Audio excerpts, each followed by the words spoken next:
Welcome back to Beaufort Dog at Habersham, and we want to tell you a little bit about this, some new stuff we have here at the store. As you can see, we're walking into this room, and the great thing about this little room is we now have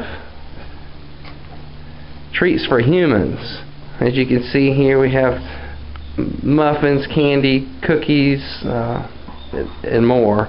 And over here we have some chips and coffee. We know that a lot of the people that come in are shopping around here.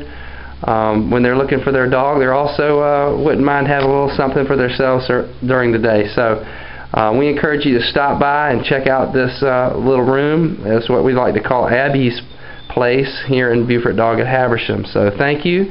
And